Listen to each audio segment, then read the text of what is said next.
Hola, soy Martín.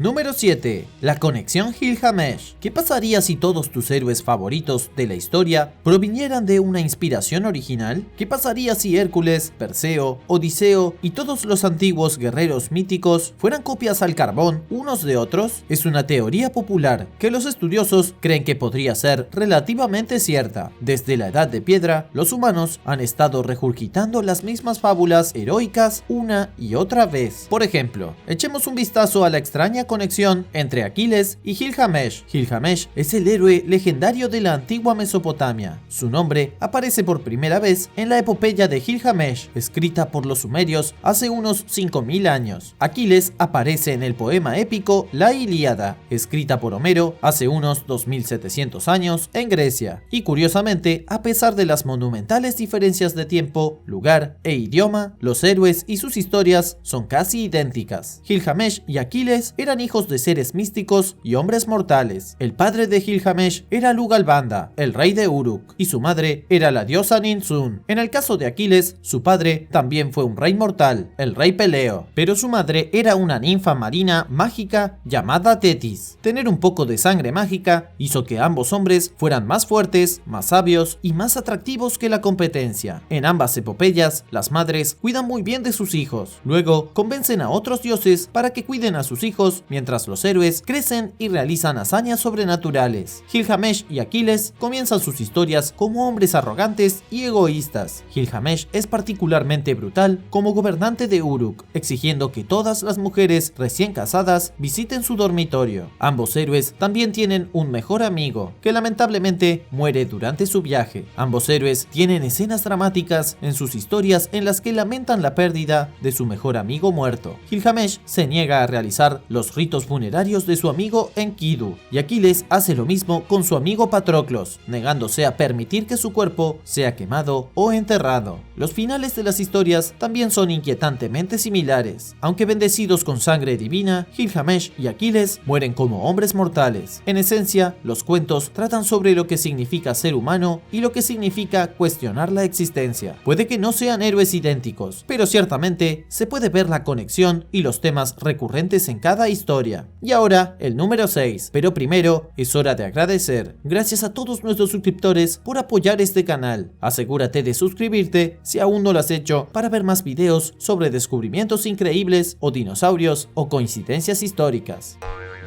Número 6. La madre afligida. A principios del siglo XV, Miguel Ángel viajó a Venecia, continuó hasta Bolonia y acabó en Roma. Vivió allí entre 1496 y 1501, y durante ese tiempo creó una magnífica escultura en una capilla lateral de la antigua Basílica de San Pedro. Esa escultura se conoce como la Piedad y fue tallada maravillosamente en mármol. Muestra a la Virgen María envuelta en harapos, sosteniendo el cuerpo sin vida de Cristo después de que fue crucificado y quitado de la cruz. Esto fue después de su muerte, pero antes de que fuera colocado en su tumba y resucitado. Es uno de los 7 dolores de María, uno de los 7 acontecimientos importantes de la vida de la Virgen Madre. La estatua es extremadamente similar a otras estatuas que se han hecho desde el comienzo de la civilización humana. En casi cualquier lugar del mundo que mires, encontrarás esculturas detalladas de una mujer que sostiene a un hombre muerto o a un bebé sin vida en sus brazos. Puede que no parezca inusual, hasta que observas la ubicación de las estatuas. La mayoría de estas esculturas, obviamente, se copian unas a otras, desde Miguel Ángel hasta la antigua Serbia y desde la isla de Cerdeña hasta Irán. Las estatuas de la madre afligida se han producido durante miles de años. En la isla de Cerdeña, hace 3000 años, alguien talló una pequeña figura de bronce de una madre sentada con lo que parece ser un niño fallecido. Aunque es antigua y no está al nivel artístico de Miguel Ángel, los paralelos son sorprendentes. La estatuilla sarda fue elaborada por la civilización nurágica. Dominaron Cerdeña durante casi 2000 años antes de la colonización romana, y aún así no dejaron ningún registro escrito de ellos mismos. La única forma en que los científicos saben cómo era su cultura es porque han estudiado la evidencia como estatuas, templos destruidos y palacios en ruinas. Este es solo un ejemplo de una figura de madre afligida. Otras representaciones se remontan al año 3000 a.C. en Irán y otras aún más antiguas del 5000 a.C. en los Balcanes. Otra cosa extraña es que cuanto más antiguas son las figuras, más se parecen a los no humanos. No quiero decir que parezcan extraterrestres, pero en cierto modo lo parecen. Tienen ojos extraños y rasgos de reptil. Quizás estas tristes estatuas no eran humanas y estaban destinadas a representar la vida de una diosa. Y para unos pocos, estas figuras representan antiguos extraterrestres. ¿Sabes qué tenía que incluir esto?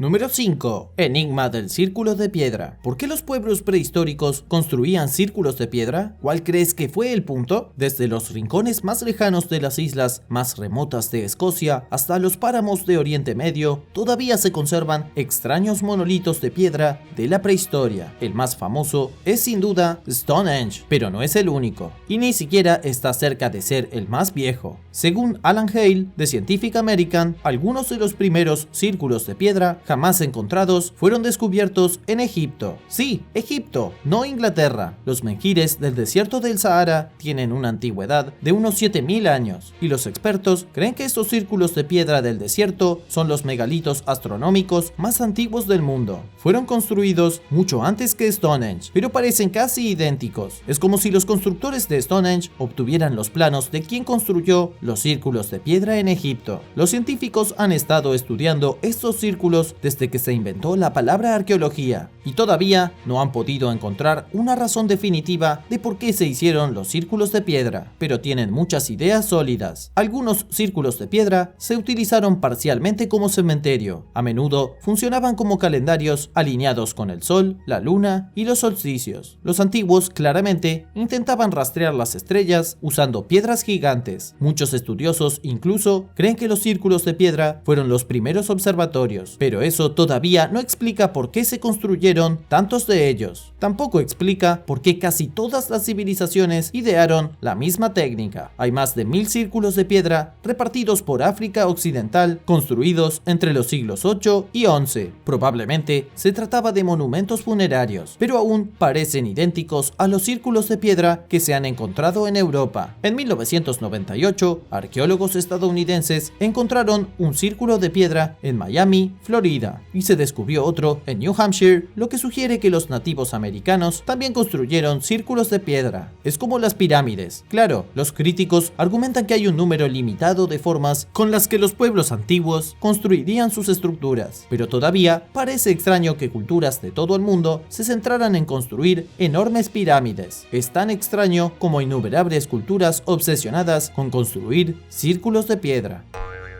Número 4. El sarcófago fenicio. Si echaras un vistazo al sarcófago de Tabnit, probablemente pensarías que proviene del antiguo Egipto. El sarcófago es una obra de arte asombrosa elaborada durante el siglo V a.C.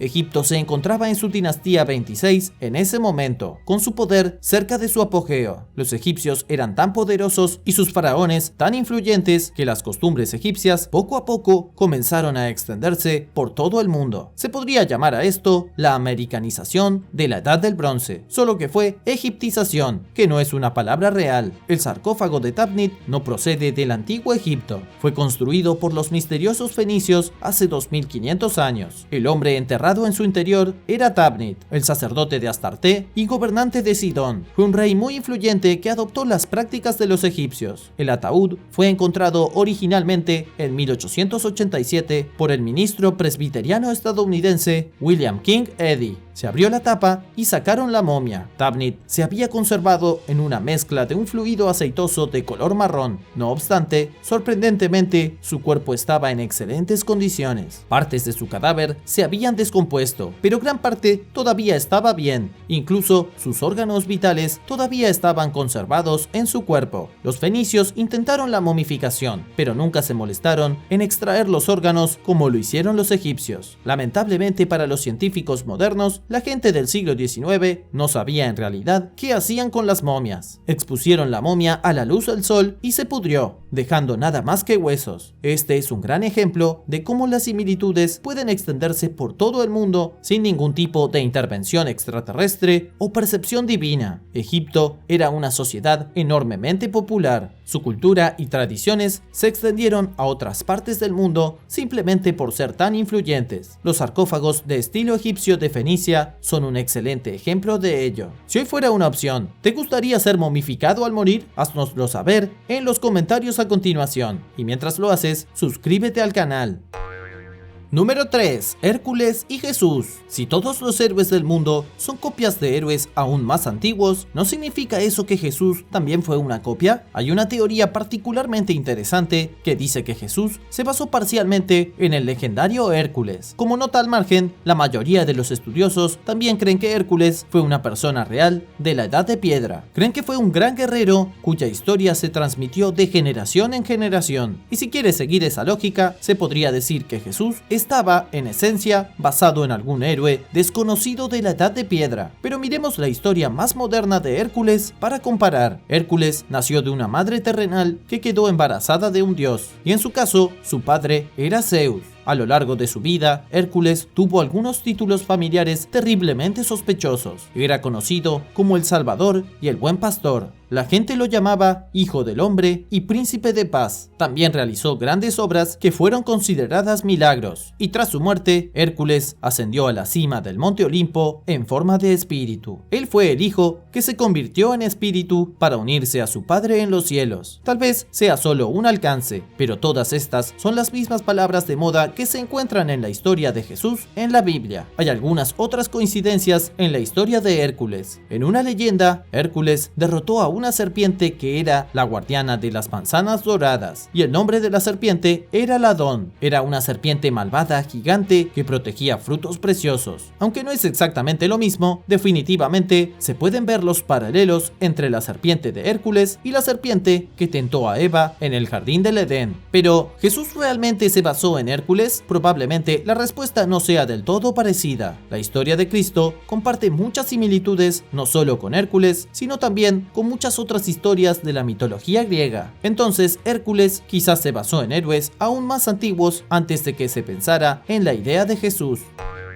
Número 2. El día más largo. Cada civilización del mundo antiguo tenía una forma única de celebrar el solsticio de verano. No importaba cuán avanzada o primitiva fuera la cultura, siempre celebraban el día más largo del año. Esto fue algo universal que continuó hasta hace muy poco tiempo. En la antigua Inglaterra, los sumos sacerdotes celtas, también conocidos como druidas, dirigían celebraciones rituales a mediados del verano. En el mundo de los antiguos griegos, el solsticio de verano era considerado el primer día del año. Realizaban grandes festivales, incluido uno llamado Cronia, mientras los druidas celebraban extrañas ceremonias en círculos de piedra en medio del bosque. Los griegos alababan al dios Cronos. Suspendieron el código social y permitieron que todos se volvieran locos. Los esclavos eran liberados de sus ataduras para poder divertirse. Fue un gran acontecimiento para los griegos, ya que el solsticio de verano también marcó la cuenta atrás de 30 días para los Juegos Olímpicos. En la antigua China también se celebraba una fiesta. El solsticio de verano fue un momento para honrar al planeta. Las tribus chinas elogiaron la feminidad y celebraron el yin. El yin se celebraba en verano y el yang en invierno.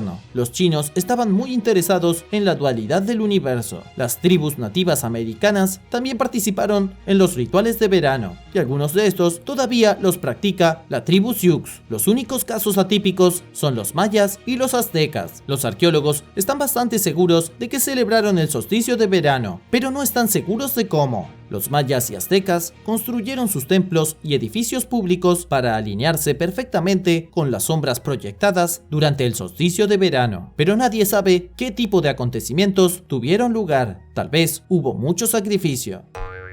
Número 1. La familia egipcia de Noé. En el relato bíblico de Noé y el diluvio, Dios envía un diluvio para destruir el planeta. La única vida que se salva es un par de especies representativas de todos los animales del mundo, así como la familia de 8 miembros de Noé. Hay algunas conexiones interesantes aquí. La primera gran conexión con Noé es que su historia fue contada miles de años antes de que fuera escrita la Biblia. La gente de Mesopotamia contó casi exactamente la misma historia, incluso mencionaron que las mismas especies de aves fueron liberadas de la ventana del arca después de que aterrizó. En realidad no hay duda de que la historia del diluvio fue escrita primero por los sumerios y babilonios, pero hay otra conexión extraña de la que no se oye hablar a menudo. La familia de 8 miembros de Noé puede estar basada en las 8 deidades primordiales del antiguo Egipto. Se les conoce como la Ogdoada u Óctuple. Aparecen en los registros históricos más antiguos de Egipto. Las 8 deidades primordiales, 4 parejas de marido y mujer, fueron adoradas por cultistas desde hace más de 5000 años. Eso fue antes de la creación de las pirámides. Esto es realmente interesante, porque los eruditos creen que las 8 deidades originales fueron consideradas los 8 creadores originales. En la Biblia, son las 8 personas en el arca de Noé las responsables de reconstruir la raza humana después de su devastación, y el egiptólogo David Silverman dijo que las 8 deidades primordiales representaban las cualidades básicas de todo, como el agua, la oscuridad y el infinito. El investigador Gavin Cox dijo que los egipcios creían que la Ogdoada era responsable de mantener el equilibrio de la creación, y después del diluvio primitivo, que también formaba parte de los primeros mitos egipcios, la Ogdoada evitó que el agua volviera a ahogar al mundo. De la misma manera, las 8 personas en el barco de Noé debían impedir que la humanidad fuera purgada por Dios por segunda vez. Incluso los nombres son algo similares. La Ogdoada principal era Nu, que no es un Noé perfecto, pero suena similar, y en el antiguo egipcio, el nombre Nu significa abismo acuoso. Esa es otra pista más de que Nu y la historia de la Ogdoada de Egipto están directamente conectados con la narrativa bíblica del diluvio. ¿Qué piensas acerca de la conexión de los dioses primitivos de Egipto con la familia de Noé? Haznoslo saber en los comentarios a continuación. Y si te gustó este video, asegúrate de dejar un me gusta y suscribirte al canal.